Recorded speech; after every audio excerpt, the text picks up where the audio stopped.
Yang kurang di Sumatera Barat adalah SDM pelaku pariwisata.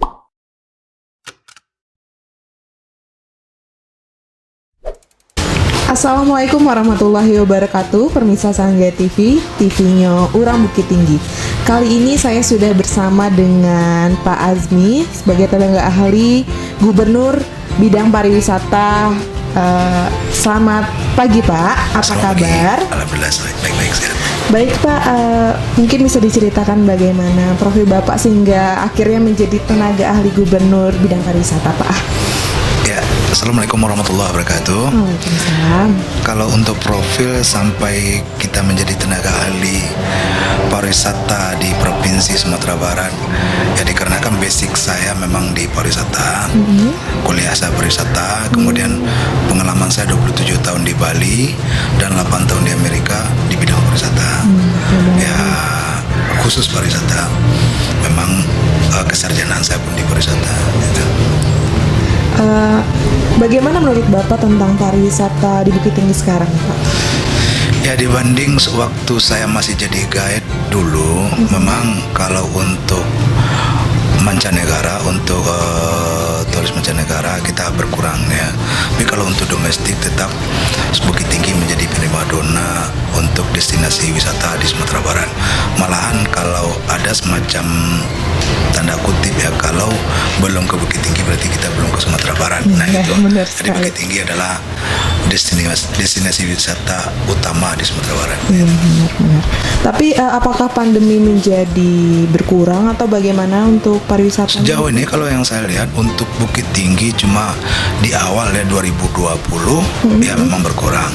Setelah itu mulai 2021 sampai sekarang udah mulai naik lagi untuk kunjungan domestik ke apa ya. Nah, sekarang yang menjadi kendala kan bagaimana kita menarik wisatawan dari luar negeri lagi, seperti dari zaman 85 sampai Miss Indonesia Year 94. Itu Bukit Tinggi boleh dibilang sebagai primadonanya wisatawan dulu kan. Nah itu.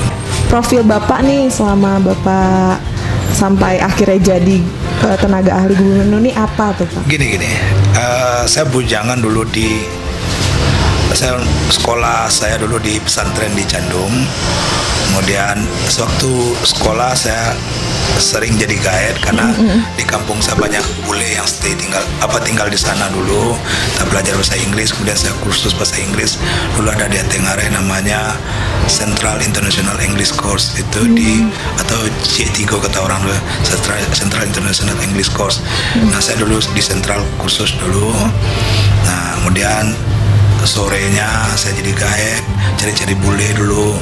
Dulu kan kita masih ada adu kabau yang di Bataga, kemudian perak di Koto Gadang, kemudian apa. Nah, sering saya ajak. Nah, tamu itu sukanya untuk wisatawan mancanegara ya. Mereka suka dengan budaya dan kearifan lokal. Nah, kita bisa lihat sendiri di sini. Dulu di Pasar Lereng itu banyak bule-bule di sana. Kemudian tempat penjualan kuliner khas lagi yang di tempat pisang bakapi itu. Nah, itu ramai dulu bule-bule. Tahu apa? Jadi saya suka ngajak tamu ke sana, memperkenalkan kuliner khas Sumatera Barat, kemudian perkenalkan budaya ke Arandai. Kemudian sore-sorenya lihat adu kabau di Bataga, di Batu Palano itu kan ada dulu adu kabau. Nah, mereka suka. Kemudian meninjau.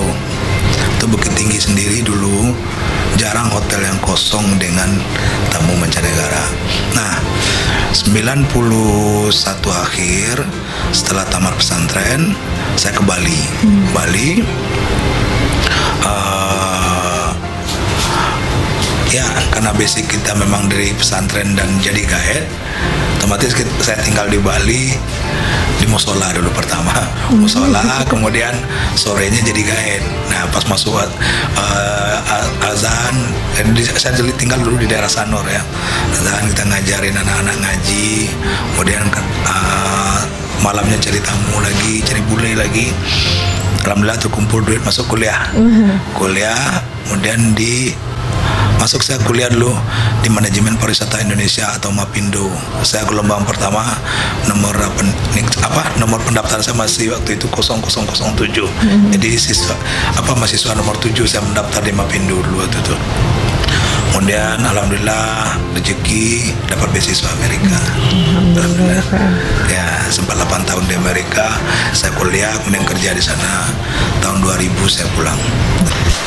Baik Pak, tadi kan Bapak berbicara tentang wisatawan mancanegara ya Pak ya. Nah, kalau untuk sekarang ini bagaimana tuh Pak? Nah gini, tadi saya sempat bincang-bincang dengan Pak Hakim ya. Kenapa kok bisa sepi wisatawan mancanegara di Sumatera Barat, sedangkan kita tidak kurang apapun. Alam kita bagus, kuliner kita bagus, kemudian budaya kita bagus. Tak ada, kita lengkap dari gunung sampai laut kita punya, perbukitan kita punya. Kenapa kita kurang? Yang kurang di Sumatera Barat adalah SDM pelaku pariwisata. SDM ya. Nah, SDM ini sangat penting di pariwisata ya. Saya selalu sampaikan, termasuk ke Pak Gubernur juga saya sampaikan, kita benahi objek pariwisata, kita bikin sebagus apapun, booming, tapi kalau SDM pelakunya kurang bagus, dan tidak berapa lama setelah itu objek wisata itu akan mundur dan bangkrut atau tutup sama sekali. Kita sudah lihat beberapa objek wisata yang sudah tutup karena metode pengelolaan pariwisatanya kurang bagus. Saya sering memperbandingkan antara pariwisata dengan tukang masak, koki ya.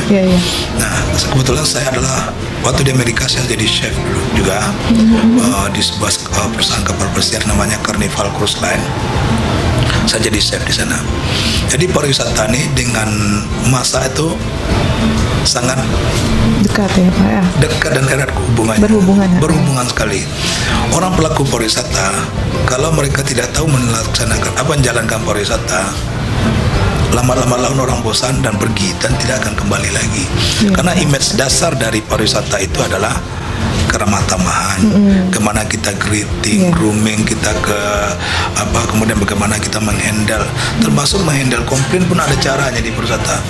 Tidak bisa kita menghandle komplain, maaf Pak, cara kami mau tidak bisa kayak gitu. Nah itu, jadi kita harus punya ilmu dasar tentang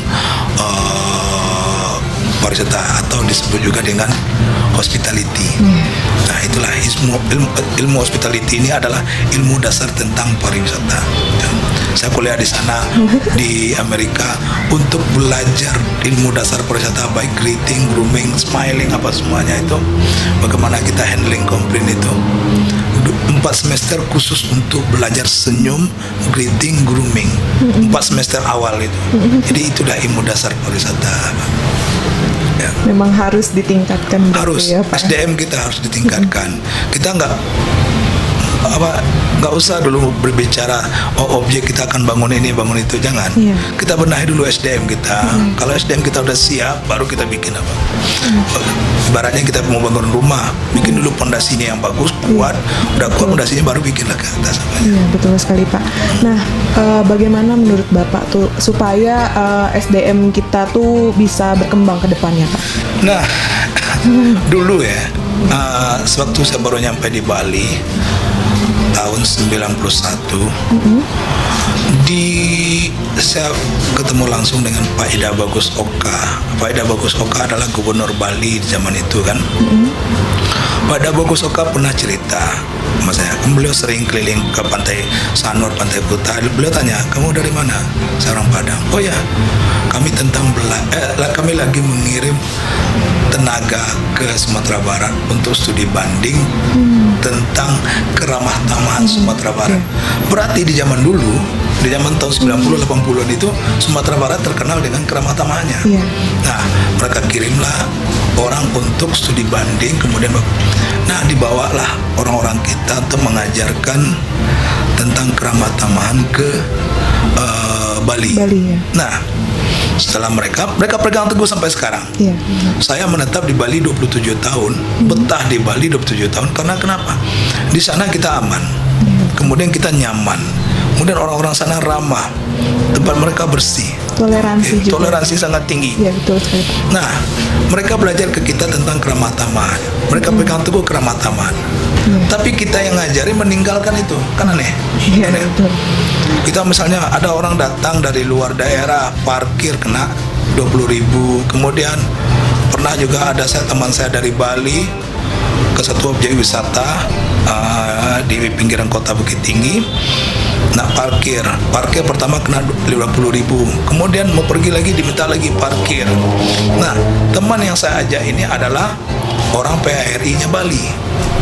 Ya, beliau sangat terkenal di Bali. Maka datang ke sini untuk ya karena saya ajak. Dia sama kuliah sama saya dulu di Mapindo. Kemudian saya ajak ke sini. Tahu nggak komen yang beliau sampaikan ke saya? What are you doing, Azmi? What is this? Sampai dia ngomong kayak gitu. Kamu orang pariwisata, kamu orang yang lama. Kenapa kamu tidak terapkan pariwisata di Bali di sini? Ini baru kejadiannya 2019. Adik, saya tanya, "Ilah kenapa?" Kasih komen lah ya. Tahu nggak? Kamu di Bali kemana aja? Kalau parkir tidak pernah lebih dari Rp5.000 kan, betul kan? Baik di Pantai Kuta, kecuali di Tanah Lot. Tanah Lot itu beda ya. Nah, baik Pantai Kuta, di Ubud, di sana malahan ada yang gratis. Nah, di sini saya bayar di sini 20.000, saya bayar di sana 5.000, kemudian mau keluar diketok lagi pintu mobil saya. Diketok. Dia bilang ada ibu-ibu yang ngetok pintu katanya. Oh, ini belum bayar. Nah, 3 kali mereka bayar, bukan masalah nominal ya, bukan masalah nominal, tapi attitude-nya udah nggak bagus, kemudian kesannya udah nggak bagus. Kita meminta dengan tanpa ada tanda terima karcis itu bukti pembayaran retribusinya itu. Nah, sampai ya kalau di Bali kan biasa ya, sampai dia bilang, "Azmi, are you lose your mind? Kamu udah gila ya, kayak gini kamu liatin aja," kata, sampai kayak gitu deh kan. Nah, kemudian setelah saya dikeluarkan SK sama Pak Gubernur, saya sampaikan ke Pak Gubernur. Kalau misalnya kita nggak punya SK, nggak berhak saya menyampaikan. Saya sampaikan ke Pak Gubernur, "Buya, tolong Buya, kalau ingin membenahi pariwisata Sumatera Barat, benahi dulu SDM kita." Saya sampaikan lah ini step-stepnya. Kemudian di BIMTEK pun saya sering sampaikan, saya ngisi BIMTEK di dari dana pokir anggota dewan, saya sampaikan juga. Yang penting itu adalah SDM dulu. Jangan kita